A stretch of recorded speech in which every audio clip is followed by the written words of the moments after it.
Chapter 79. The Prarie.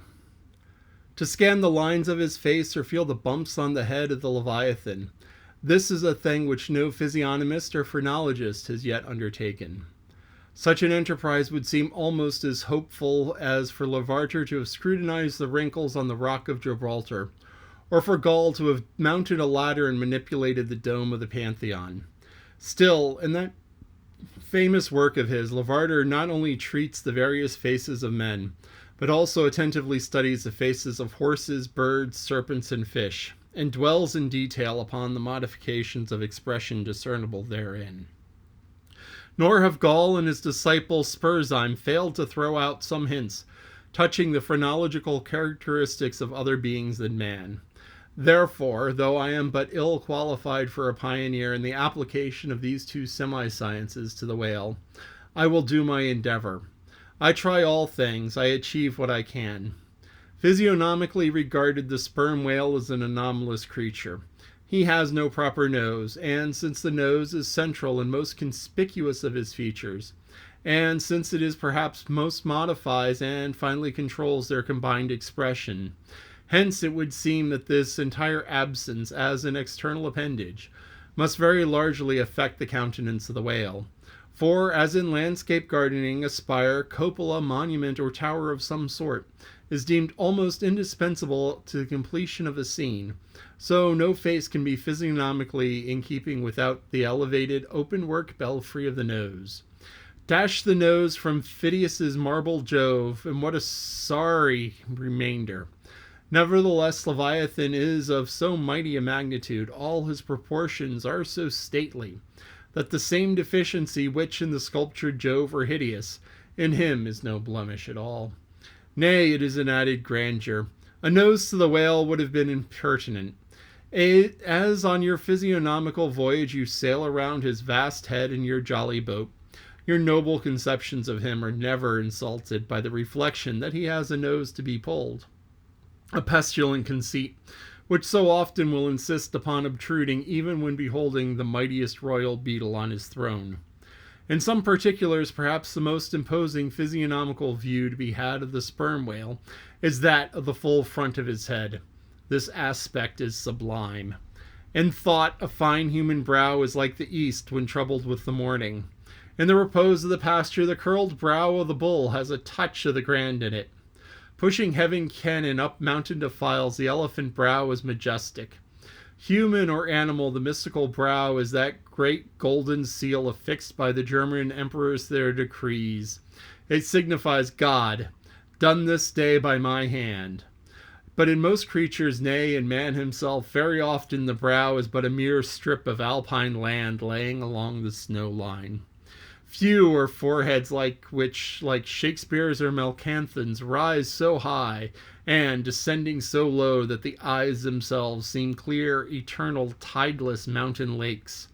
And all above them in the forehead's wrinkles you seem the track of antlered thoughts descending there to drink, as the Highland hunters track the snow prints of the deer.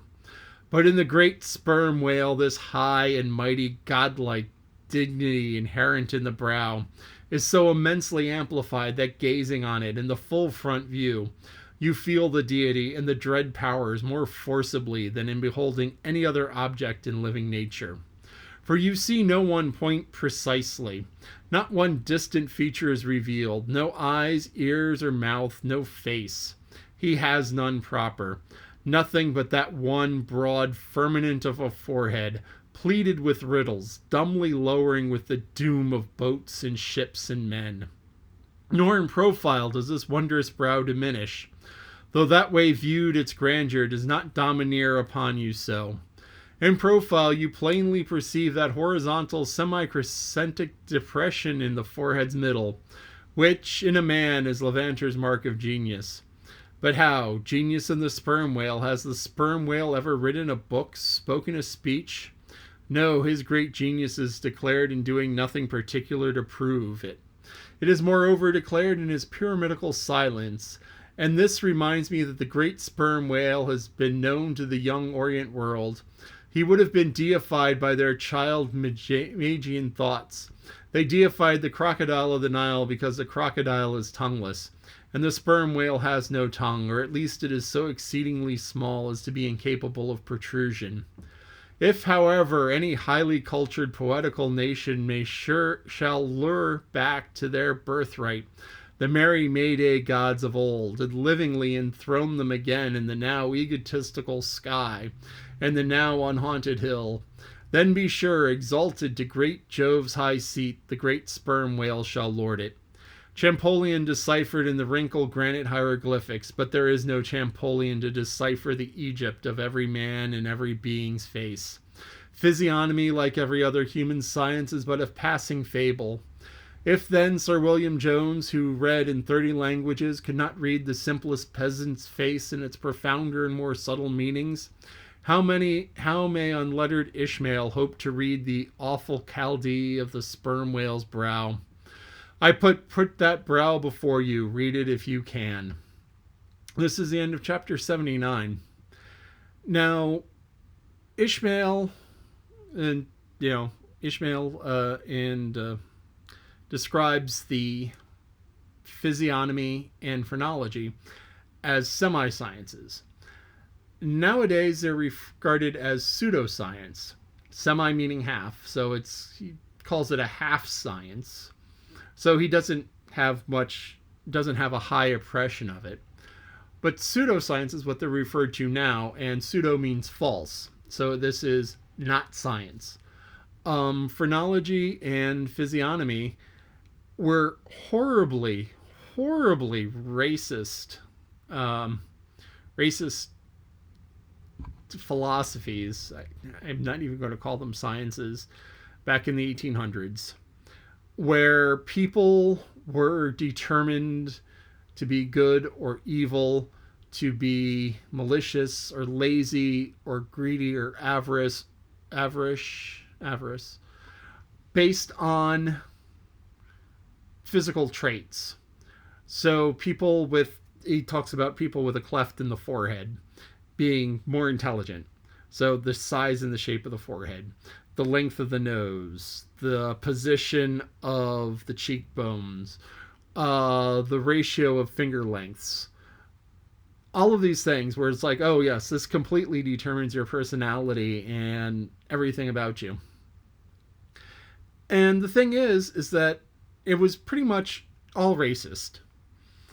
And it was pretty much all racist based around, these are the assumptions of what different races are like. So people from Africa are like this. People from Europe are like that. People from Asia are like this.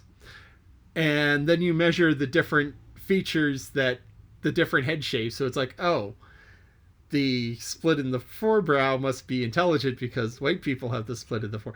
So it was like all of these different things. It's like, it was just like making their racist assumptions, measuring their racist assumptions, and saying, look, we're right.